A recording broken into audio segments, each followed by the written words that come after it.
Acquired immunity, it is specific and it is also memory based. It is specific and also memory based. Specific means it prevents the entry of a particular type of pathogen, not all. जैसे कि virus के against ही protection देगी, या bacteria के against ही protection देगी, या protozoa के against ही protection देगी, ऐसा नहीं है। जो हमारी इनेट इम्यूनिटी थी कि कोई भी पैथोजन आए उसी को रोकती है, तो ये क्या है, स्पेसिफिक है। इसी स्पेसिफिक पैथोजन को ही प्रिवेंशन देगी सभी को भी एक ही जीवन। तो दूसरा इसका क्या है, मेमोरी बेस्ड, यानी कि इससे हमारा जो फर्स्ट अटैक के बाद हमारी बॉडी के अंदर ऐसी सेल बन जाती है जिनकी मेमोरी होती है, और फर्दर अटैक अगर उनका भी होता है पैथोजन का, तो हमारी बॉडी की वो सेल होती है वो और जल्दी एक्टिवेट हो जाती है और हमारी बॉडी को प्रिवेंट करती है। How it is this acquired immunity is cause there is anti of pathogen in our body. So first of all macrophage they recognise the pathogen as an antigen. कोई भी जो पैथोजन है उसको क्या antigen के form में consider करते हैं, and then they stimulate the production of antibodies. How antibodies are produced? First these antibodies it is you can say carried by macrophage, where macrophage carry this up to stimulate helper T cells. These T cells, they are helper T cells, and helper T cells they provide message further the B cell, B lymphocyte cells, and the T cell further T killer cell you can see. And these B cells they are responsible for formation of antibodies, and this is directly described as its, यानी कि ये कैसे कोई भी pathogen कैसे acquire की जाती है, कैसे स्पेसिफिक है, एक पर्टिकुलर पैथोजन है वो किसका वर्क करता है, एंटीजन। एंटीजन होता क्या है, any foreign agent which stimulate our immune system. तो ये जैसे हमारी बॉडी में एंटर करेगा, जो मैक्रोफैग होती हैं वो उनके साथ कंबाइन होती है। मैक्रोफैग के ऊपर एज ए फ्लैग के फॉर्म में ये जैसे ही फ्लो करेगा बॉडी फ्लूइड के अंदर, तो वहां पे हेल्पर टी सेल, इसीलिए इसका नाम क्या है, हेल्पर की हेल्प करती है इम्यून सिस्टम की। कैसे हेल्प करती है, क्योंकि इम्यून सिस्टम को ये मैसेज देते हैं किसको, बी लिम्फोसाइट को और टी लिम्फोसाइट। टी सेल क्या है, लिम्फोसाइट मेनली क्या है, lymphocyte, B lymphocytes and the T lymphocyte. B lymphocyte, you know, it is antibodies factory. So B lymphocytes they are responsible for formation of antibody, and the T lymphocytes they destroy the pathogen directly. So we rightly learned here the T cell, T lymphocytes they are actually how many types? The T helper, T killer, and T plasma, and T memory. T plasma they are antibodies, they will produce antibodies, यानी कि जो T cell को यहाँ जो message मिलता है, तो यहाँ पे क्या जो T प्लाज्मा सेल होती हैं ये क्या करती हैं, एंटीबॉडी प्रोड्यूस करना स्टार्ट कर देती हैं। T किलर सेल जो होती हैं इनमें से जो एंटीबॉडी बनती है ये सीधा किल करते हैं किसको, जो पैथोजन होता है। T हेल्पर है, ये इन दोनों को इम्यून सिस्टम को मैसेज देते हैं। और T मेमोरी है, ये क्या होता है, जैसे जो एक और T S और होता है जिसको कहते हैं T suppressor, when the pathogen it is controlled, in that case T suppressor suppress the formation of all these type of lymphocytes, यानी कि एक बार पैथोजन एंटर हो चुका उसको कंट्रोल कर लिया गया है, अब हमारी बॉडी में उसकी एक्सेस नहीं है। T plasma, T plasma, T plasma जो होती है वही एंटीबॉडी बनाते हैं। T मेमोरी है, T प्लाज्मा का काम, इन दोनों का काम है उस टाइम पैथोजन को डिस्ट्रॉय करना, कंट्रोल करना। जब ये दोनों पैथोजन को कंट्रोल कर लेते हैं, हमारी बॉडी में पैथोजन की क्वांटिटी, एंटीजन की क्वांटिटी कम हो जाती है, तो उस टाइम जो T प्रेशर है वो इम्यून सिस्टम को यानी कि T सेल लिम्फोसाइट बनने को बंद कर देती है, स्प्रेस कर देती है।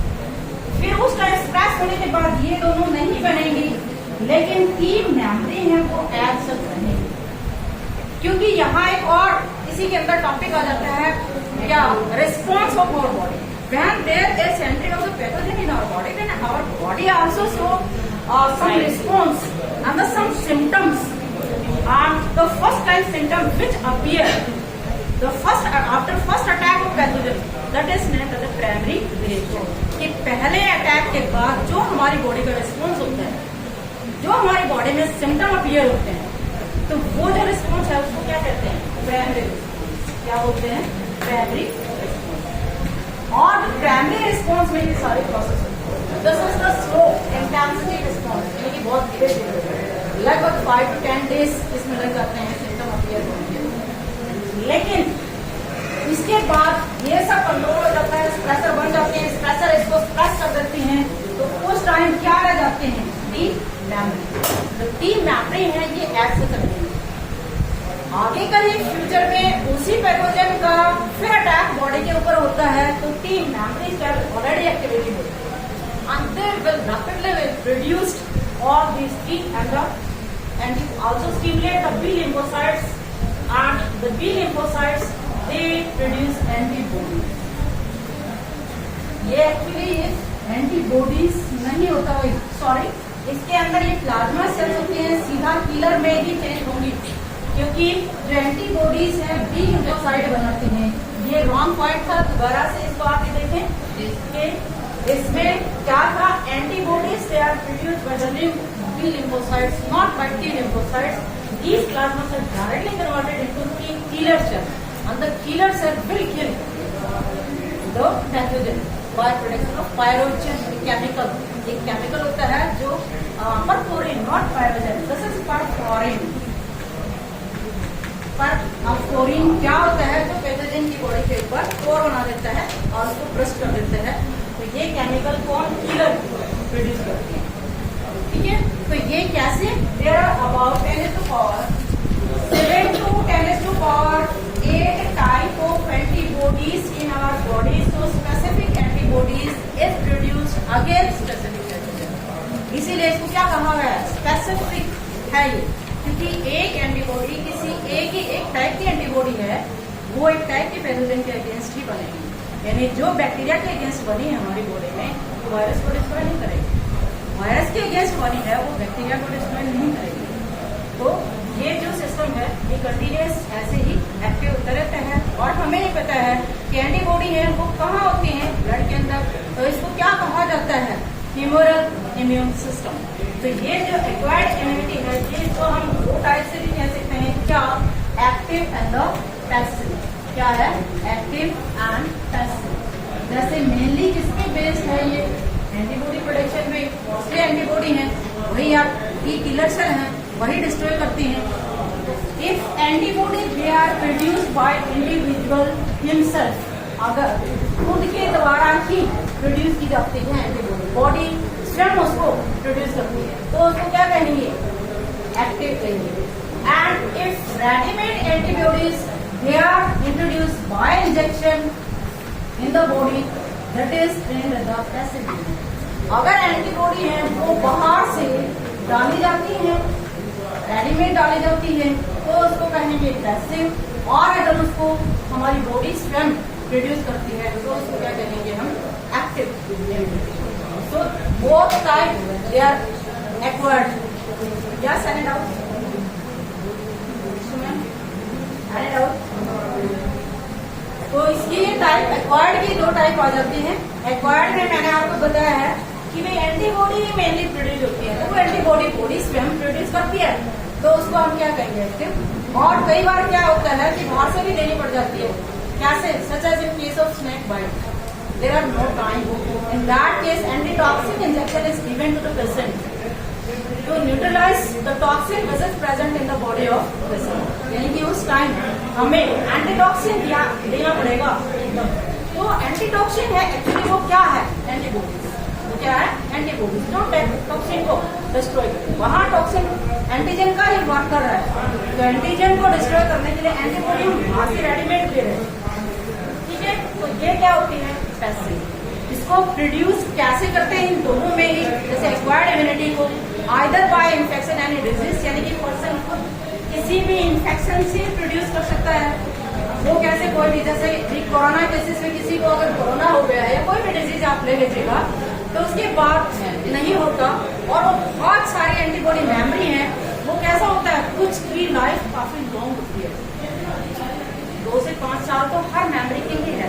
लेकिन कुछ की जैसे मीजल्स है, लाइफ स्मॉल पॉक्स है, लाइफ टाइम। लेकिन जैसे डिप्थीरिया है, ये थोड़े से टाइम, टेटनस है, ये 2 से 5 साल के लिए। लेकिन जैसे इन्फ्लुएंजा है, फ्लू है, ये बहुत ही कम टाइम है। तो ये डिपेंड करता है कि अलग अलग जो मेमोरी सेल बनते हैं उनकी एज है वो कितनी है, लाइफ स्पैन है वो कितनी है। तो कोई भी इंडिविजुअल है वो इन्फेक्शन से एक्वायर कर सकता है, या दूसरा तरीका क्या है, वैक्सीनेशन। क्या है, वैक्सीनेशन से एक्वायर कर सकता है।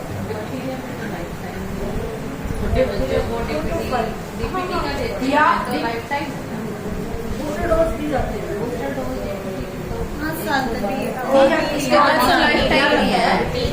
5 साल तक इसकी ड्यूरेशन है, लेकिन बूस्टर डोज दी जाती है। मम्स है, मीजल्स है, स्मॉल पॉक्स है, ये पोलियो है, ये डिक्लेयर हो चुका लाइफ टाइम है। लेकिन डिप्थीरिया, टेटनस है, इनका ये है कि तो यहाँ जैसे कि मैंने बताया कि लाइफ के दौरान ड्रग करनी थी,